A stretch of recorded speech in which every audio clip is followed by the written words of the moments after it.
Hello and welcome to episode 8, series 2 on the Rock and Road podcast, Cars, Motorcycles and Music. This is Leona Graham. And on this week's episode, well, I went to the launch of the new Dacia Sandero. So hear about that. I'll have a quick chat with fellow DJ from Absolute Radio, Claire Sturgess. And I speak to Lorne Cheetham from Kickback, the UK's custom and retro bike show in Cheltenham. Not only that, you can win a pair of tickets. But first, in a recent episode, I told you about the motorhome that I once had and the Mercedes ML. After that, I moved into the world of commercial vehicles because I was DJing a little bit outside of the radio station. I needed something to carry the equipment in. I also developed a family. My partner moved in with 2 young daughters and a giant-sized dog called Barney, who was a cross between a bull mastiff and possibly a ridgeback. He also had the biggest head I've ever seen on a dog. So I bought a Toyota Hilux. This was great fun. It's like a double cabin at the front with a great big pickup section at the back with a roof on it as well. Barney and my dog Daisy went in the back there with my various bits of DJ equipment and us humans up in the front in the double cabin. It had great big fat tyres, which was fantastic. Couldn't feel anything. None of the road ramps all over London. And I was one of the only DJs that could get to work in severe snowstorms because this drove through anything. Unfortunately, it didn't drive under everything. One extremely embarrassing incident in Brighton. We drove down there for the day, started to park in the Brighton Lanes car park, and on a busy day you have to queue to get in there. So we queued for ages and finally made our way down the very tight ramp. And as we got closer, I said, this car's not going to fit because we've got roof racks and they're not going to go. And that was when we realised that we couldn't reverse. We couldn't do a 3-point turn because we'd already entered the little road to the car park at this point. So we had no choice but to get out of the Hilux and go and speak to all the drivers behind us, of which there are about 10, and say, look, could you please reverse because we can't get into this car park. So we caused a huge commotion. The kids in the back were dying of embarrassment, and to be fair, it was one of the most embarrassing incidents in my car driving experiences. Now, have you got any car park dramas you can share with me, please? Make me feel better about this. Tweet me or Instagram at Rock and Road Pod. But this Hilux did us well for ages until our family grew and we needed a bigger car. Bigger for humans, that is, i.e. a certain little Harley and Dexter. And we moved into the world of the people carrier. I'll tell you about that another time. But now, going from diesel trucks to an award-winning affordable car. We are in the Dacia Sandero Stepway, which is the slightly more souped-up version. And what is it, Harley, that you like about this particular model? Well, I like the orangey outside of the car, and the interior is very nice. But what makes it special is, you know where the air con is, like where the air blows out? The little lines are actually coloured orange, which makes it just that little bit specialer. Yeah, good attention to detail like that. They've brought the sort of bronzy orange colour through the car, which is a nice detail. Something here that you might appreciate. Oh yeah, there's a built-in phone holder. Which I've never seen on a car before, and considering that's normally the first thing you buy car accessory-wise is something to stick the phone on, they built it in, which is very sensible. So it's built into the media display just to the right, and you can angle it left, middle or right. Behind it is a USB charging point, and normally again you would have the phone plugged in with a wire trailing down the middle of the car all the way to a cigarette lighter or a USB point at the sort of middle of the back. So this is great, just a bit of logic there, putting the charger behind the phone holder on the dashboard. What do you think of that, Harley? Very unique, haven't seen that before. And it's kind of obvious really now because, you know, everybody uses the phone as a sat-nav. I mean, it will have sat-nav in here, but the phone one's normally better. Very true, very true. Talking of the media centre, both this model and the other model have an intuitive new media control smartphone dock with dedicated app and 8-inch media nav infotainment system. In other words, they've upgraded the technology inside, which I think is necessary because I drove a car a few weeks ago which is using technology from 2017. That's actually archaic by today's standards. You have to upgrade your tech. Agree? Yeah, and I also like how you said infotainment, which shows that it is also informative and yet entertaining. Exactly that, Harley. Thank you. Now, how much do you think this car will cost? Because let me just, before you say that, before you answer me, let me point out that this car has won awards because it's so affordable and you get a lot for your money. Okay, it's affordable. Now, you said in one of the previous podcasts you haven't got a clue about money, so let's just see how much you think it is worth. Say this particular model and then the cheaper model. This model would be 10,000 and the cheaper model would be 100. Your first answer was actually pretty much there. 11,495 for the stepway and the more standard model, just under £8,000, which you think for a car like that, that's a ridiculously good price. Yes, I mean, I don't really know about pricing, but, whatever you say is true. Whatever I say is true, take note. So, as I was saying, it's the most affordable new car, new levels of quality and refinement, new design, latest tech, and advanced safety features. It was actually crowned the 2021 What Car of the Year. There's loads more details on the new stepway. Y-shaped LED lights at the front, new premium interior, latest ADAS safety tech is available, including blind spot warning, emergency brake assist, parking sensors and hill start assist. I've got a 21-year-old daughter. She hasn't got a car at the moment because she's at Nottingham Trent University and doesn't need one there really because she lives right in the city centre and she uses the trams. But when she does leave university, it may be time to start thinking about her first car. And this is ideal for Jessica's first car, especially the more basic model. It's affordable. It still has all the tech that she would enjoy, that generation have come to expect. And I think it's a brilliant starter car. And then if you've got a little bit more dough, go for the stepway. So I've just got back and something rather satisfying, a bit like that large van I had a few weeks ago. Wasn't expecting that in this car. Have a listen. Good old-fashioned handbrake. I'm with Gabrielle, the product manager. So tell me a little bit about these two models you've got out today. Obviously, so with the all new Sandero and Sandero Stepway, everything has been redesigned. It's not just what we can see outside, which is very, very obvious. Starting with the Y-shaped LED headlights, new everything about the car, including these nice modular roof bars, which are very, very smart. But something that we can't see is actually the platform itself, which is the new CMFB platform. Is the same that we're using on Clio and Capture and everything, which actually makes the car, much more safe to drive. Well, I've just been out in the more basic model, but that seemed to have a lot. I mean, it had a camera for reversing and it still had a lot of the gadgets that you're mentioning here. Exactly, yeah. Not to mention that it also has front and rear parking sensors as well, so very, very easy for the driver to park the car and makes it very, very safe. And the more basic model obviously aimed at, for example, I'm looking for something for my 21-year-old daughter, so I'm thinking insurance. Is it less on the insurance, that one? Yes, definitely. If we look at our Sandero, so all new Sandero, it starts at insurance rating 8E, which is one of the best in the market and in the class. So yeah, definitely. Okay, brilliant. Thank you very much. Things I love about this car are I've just been running a few errands and it's really nippy for darting about town. Handles really well, really light steering, very easy to park. I love the key feature, as in you don't need to take it out of your pocket. Even with the Tesla, you still had to wave a credit card at it or get your phone out. This one, you just walk near it, it unlocks as long as the key's in your pocket, and you walk away from it, it locks. So if you're carrying shopping, this has been a dream. The only thing I think it's a good idea in theory, but not so good in practice, is the phone holder. I've mentioned before how I love this thing. It's just the design of it. I feel like it's going to break. First of all, it's a little bit too tight. I think it's based on phone models from sort of 5 years ago.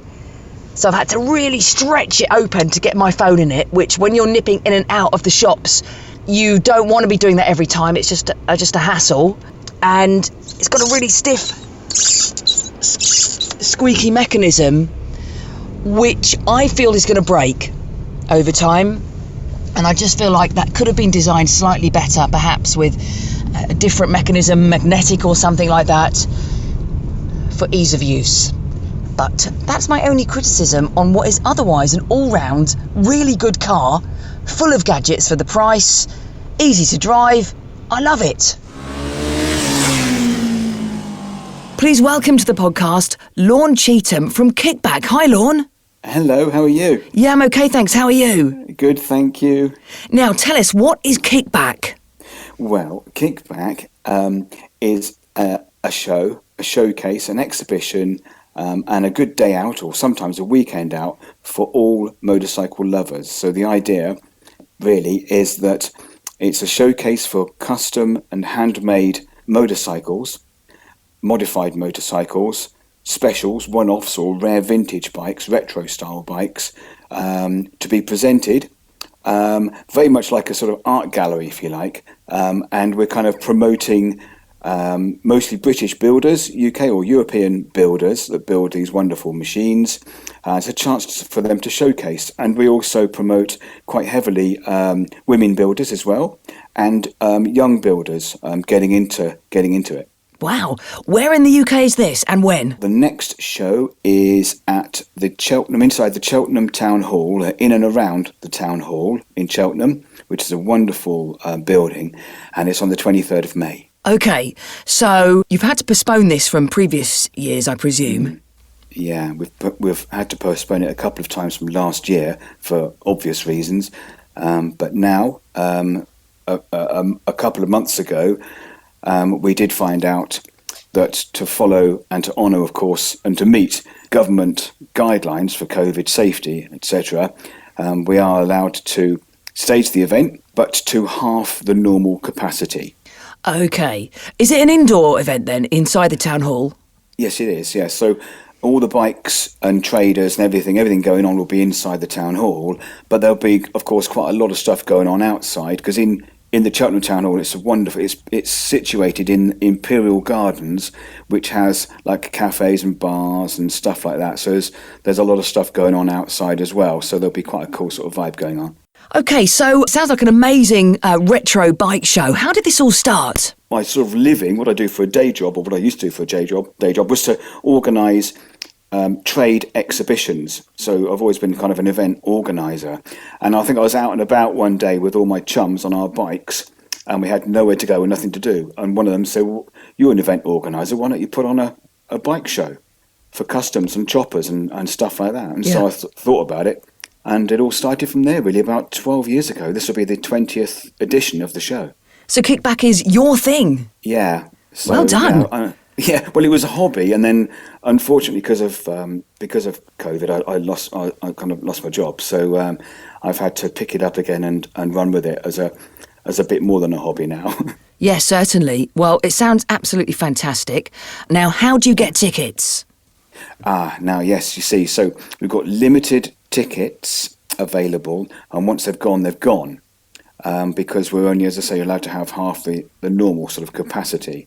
But people can get tickets from our website, ticketsource.co.uk.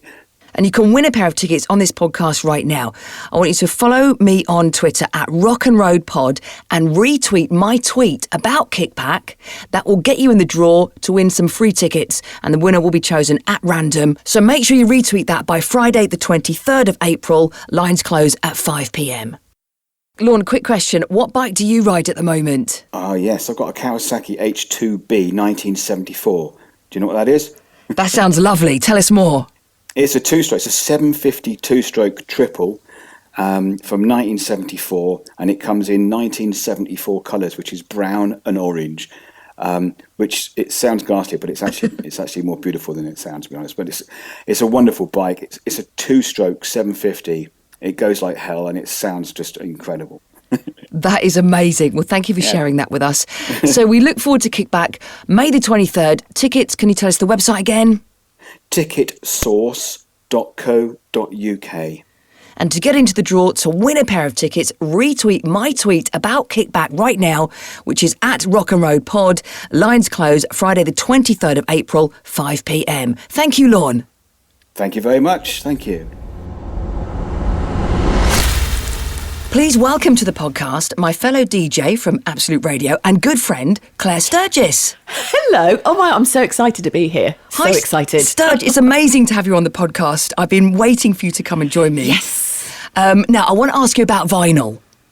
Yes, okay, go on. Record labels are on track to make more money this year from the sale of vinyl than CDs for the first time since the 80s. What do you think about that? That's incredible, isn't it? That makes me very happy, and it's interesting because if we go back to the 80s, I mean, like you and I, massive music fans back in the 80s. I mean, I bought vinyl when I was a kid, but I also mainly bought cassettes. Yeah, same. So I've got some vinyl from the 80s, but mainly it's old cassettes they just don't play anymore. So when CDs came out, I embraced the CD. I still loved the vinyl, but I embraced the CD because everything you wanted was there. You could treat it badly. You could transport it.